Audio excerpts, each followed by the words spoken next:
So someone made a really good suggestion that if I could make a video about how I go about making Anki cards through lectures. So this is like my lecture that I'm about to watch, and probably the first thing you need to do that's the most important is organize all your information. So just on like the main Anki page, I have term 1 and 2. That's how I'm organizing this information. But I'm going to go into my Anki demo, okay? And I'm going to add cards to this deck. And this is going to be my ultimate deck that I'm going to study for the whole year. You would do term 1, that's your ultimate deck. So I'm going to add a card to this deck. My favorite, well, first off, excuse me. First, we got to get some tags in here because you have to keep all this information organized. I wish I knew that earlier. Like, you really have to keep this organized because you're going to get so much information in here, especially for me who used Anki as my notes. So I had to be able to retrieve information easily. So I'm going to do lecture 1, and I've already made this tag. So lecture 1, and it's given the title here, reflex arcs. Really simple. I'm not putting any spaces in this. If you add a space to your tag, and Anki, it's not as intuitive, but if you add a space, you create a tag for every single word that has a space between it. So that was really important. Say if I added 1, 2, 3, right? That's a new tag. And I'll show you why that's not a great idea. So let's just, I'm just going to copy this. I'm just going to put this in. So say I am going to take this piece of information and I want this gone, and I want to learn easy. I want to learn that word for some reason. I need to know that. Okay, I'm going to add that. Now, if I put 1, 2, 3, I'm just going over tags. I'll cover how to use clones and all that. But if I do 1, 2, 3 with the same phrase, and say if I cloned out the way. Okay, so now when I go to browse, I now have lecture 1 reflex arcs, and I have 1, 2, 3. So it's not a lot because I only have 3 tags here. But if I went crazy, so let's just say I'm gonna clone out reflexes, and I go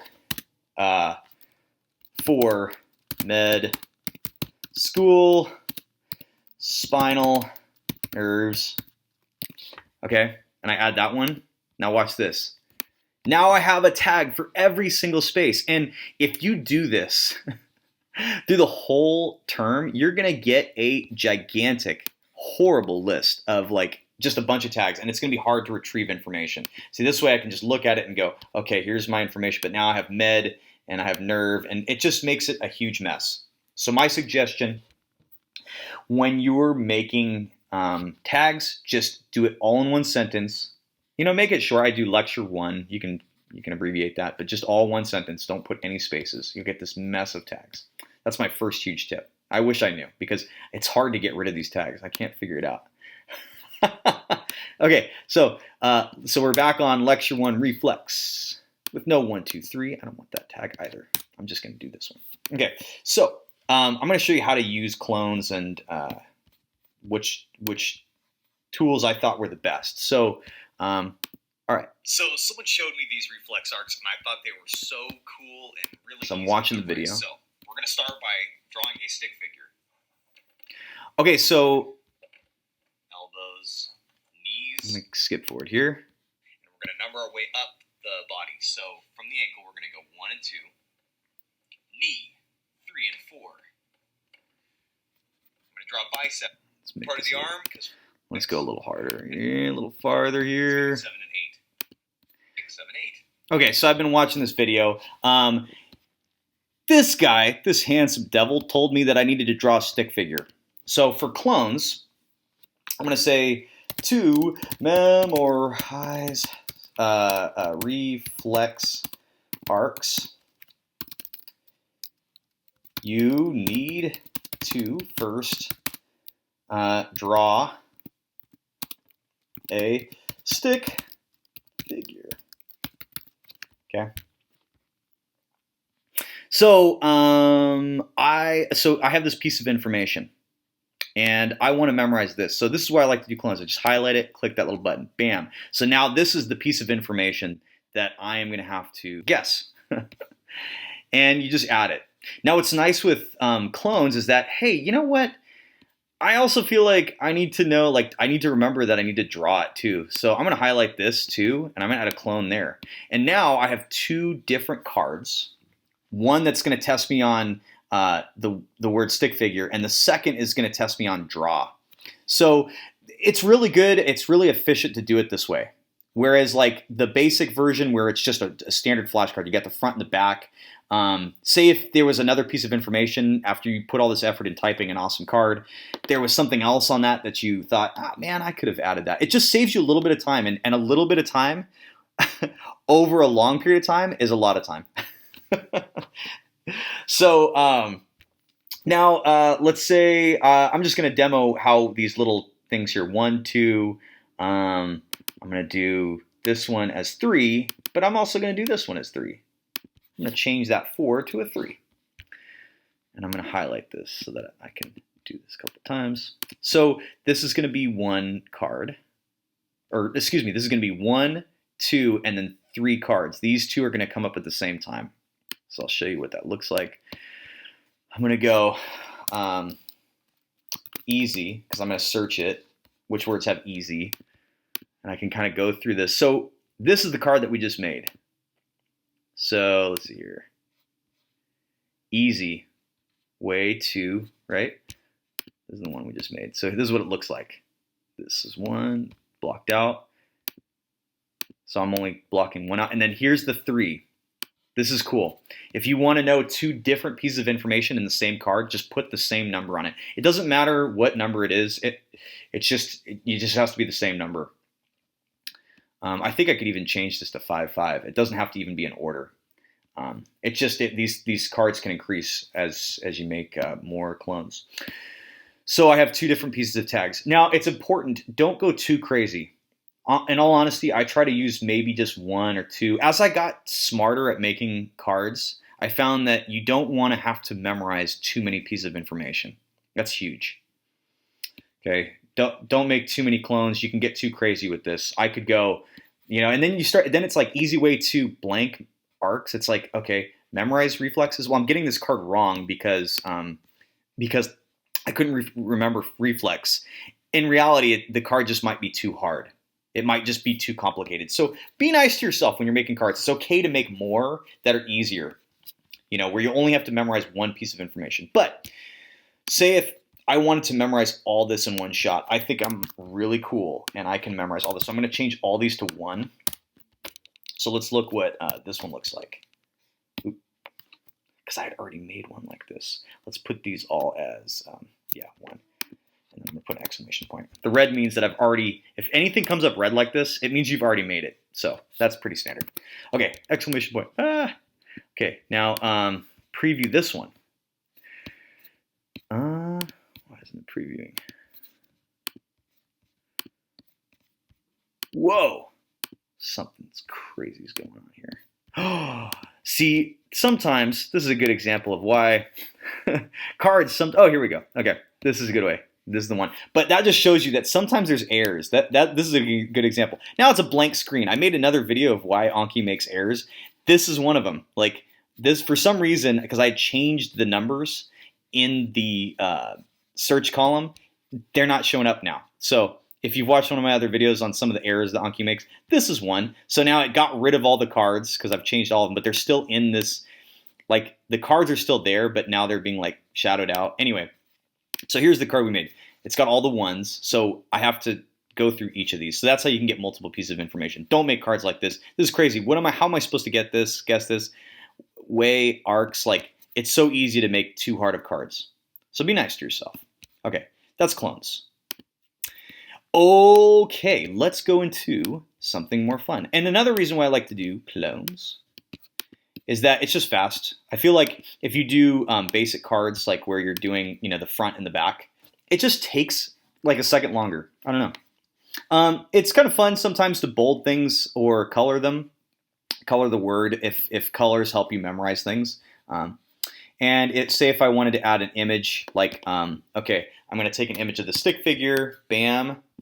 Actually, say if I just want to add that in, I'm going to show that. Here's a stick figure, and I say like, why do I need to know this?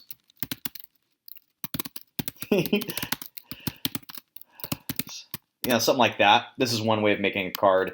Actually, I'm going to do this the way that I would make a card. I would do a clone because I love clones. It's a lot faster. For some reason, that little like movement, I could just go like this. It's still on the same card. So I have this stick figure, and I do because of reflex,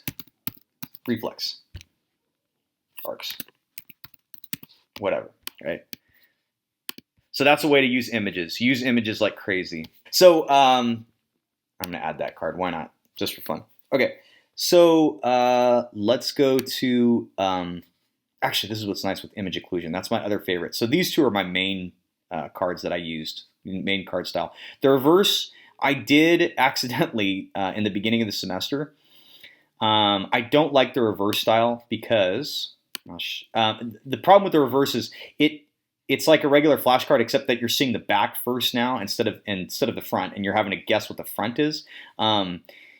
If you're not giving hints, sometimes the back can be like, it won't make sense about what you're supposed to answer.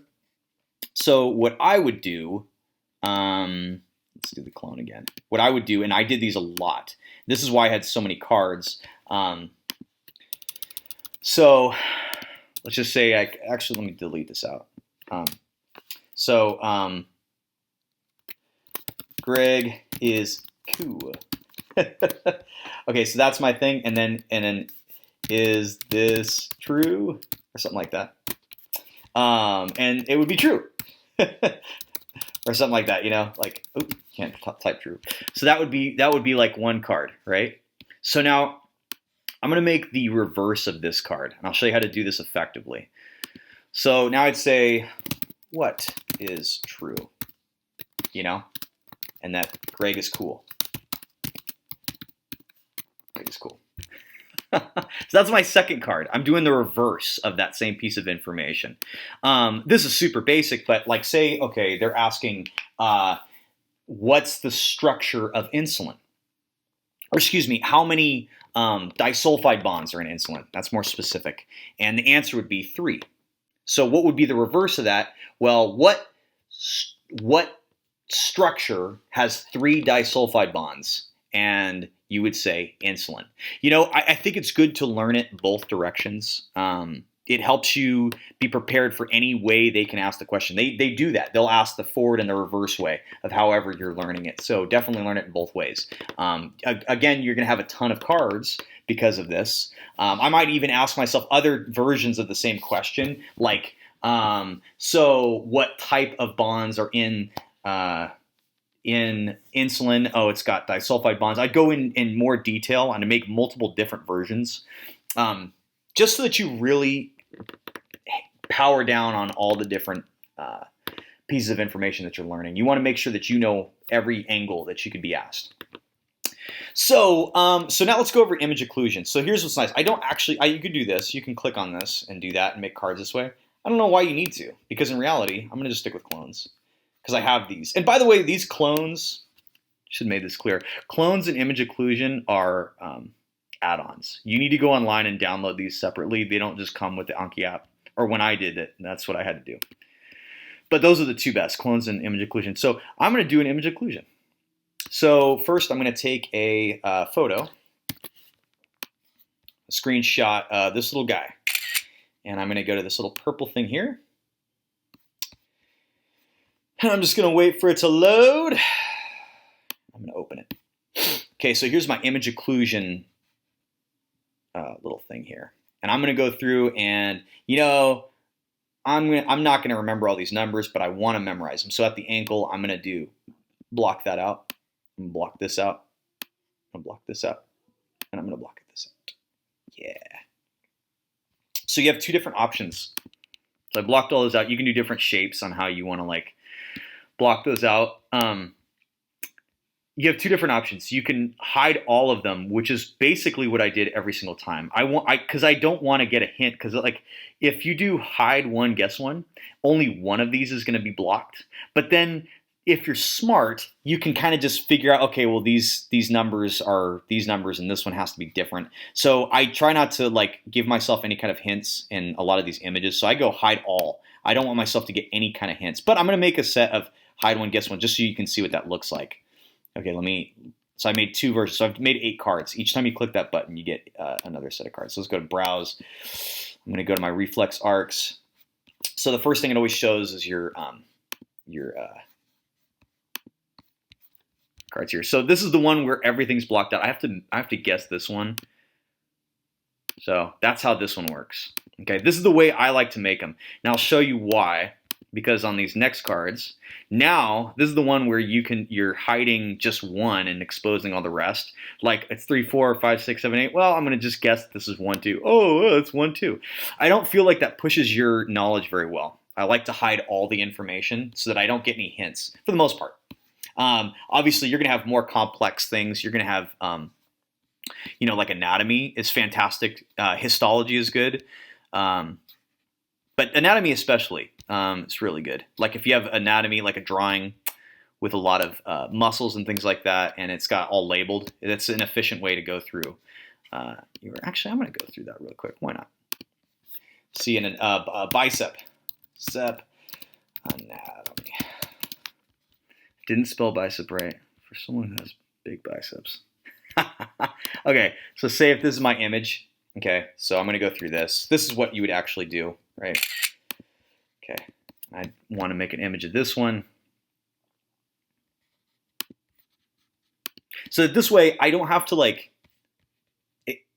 I could just use the picture from the medical school. Whatever, if they say if this picture was on their slide, I'm just going to just do the same thing. That's the long head. This is the short head, distal bicep tendon, if I want to learn all those different pieces of information. So I love image occlusion. It's fantastic. It's a really, really, really good one. Okay, so going back to this lecture, we covered image occlusion. We covered clones. That's how I'd go through this. I would just, as I'm going through information, the spinal nerves, and we're learning anything, from the spine you just add it in. I can't really give you much information on what you think is important to take note of. You don't want to take note of every single little bit of information, but especially if they say it's important, you got to take note of it. It's more like, how are you gonna, how are you gonna take that information that they had taught and then put it in here? So it's really on you on what kind of things, how you're gonna use these. Let's just say one cool thing. This is just an interesting way of how I would make an Anki card. So this is an example of a card that was really helpful for me. I figured out how to make cards like this later on, is how to make multiple choice question cards. So we need to figure out what are the spinal nerves for the biceps, and the correct answer is 5, 6, right? That's the one for that reflex. I would probably put what are the spinal nerves for the reflex of the bicep, but you get the idea. So 5, 6 is the right answer. So I'm going to highlight that and add a clone to that because that's the right answer. I'm blocking that out. And usually I would put like an explanation because it is. But I would probably put in, or you know what I'd do to be really helpful? Because it is, I might even put in the image of that in the answer so that I can like reference back to why that's true. So that was really helpful. It's like, oh, this might be an easy question for you, but it's always nice to have a picture to be like, okay, well, this is why that's true. You get some structure, something that you have to identify, and then you give yourself a multiple choice, and you say, okay, this is why. It's nice. Always add images. Always add images. Okay, so what are the spinal nerves for the biceps? Reflex. I'm just going to fix that. Okay. Okay, so in doing this and making cards that are multiple choice, you're figuring out ways to trick yourself, and you get better at what types of questions you could be asked. So just say, for instance, this question. So I got an F, which is 9 and 10. Well, I mean, yeah, I may memorize that it's 5 and 6, but I may be smart enough to know that 9 and 10 was one that we didn't even cover. So that's automatically out. So that's kind of a cool way to make multiple choices. Like, okay, 9 and 10 are out. So we got 1, 2, 3, 4, 4 and 5, 5 and 6, and 7 and 8. Well, there's something strange with these, try to trick yourself when you make multiple choice. That's the fun part. It's like, okay, well, I'm giving myself the answer. That's the main reason why I would make multiple choices. That say if there was a really complicated name for like say these, I have to know the nerves, the actual nerve that runs, and it's really complicated. I just can't remember the nerve, but if I see it, I'll memorize it. That's a great way to do multiple choice because then you're not testing yourself on your ability to like say the word correctly or totally know it, but you can recognize it. That was really important. I was missing a lot of cards because I was like, especially with drugs, like if I see the word, I'm going to memorize. I can know it, and over time you're going to get it. But in the beginning, if you're just trying to just know how to identify that word, then that's really important. That's how I did it. So multiple choice is really good, and I think you should really add it into your program. It allows you to think like the test makers, so that when you get into the test situation, you know what a wrong answer looks like. Try to figure out what a good wrong answer is. Try to trick yourself when you make these. Okay, I think I've been rambling for long enough. Oh, and then maybe we can talk about this. Say if I want to add like another little screenshot, like a bicep in there too. I can do that. That's what this little thing is, just another way to add. You can also do audio. Never did this, never added those, but maybe you could. I would never do type in the answer. I feel like unless you're learning how to spell something, do it, but we're not for the most part. So I never use that type of card. I would just stick with clones and images. Okay, well, I hope that was helpful. And I hope you guys just do fantastic in whatever term you're going into. So, go kick some booty!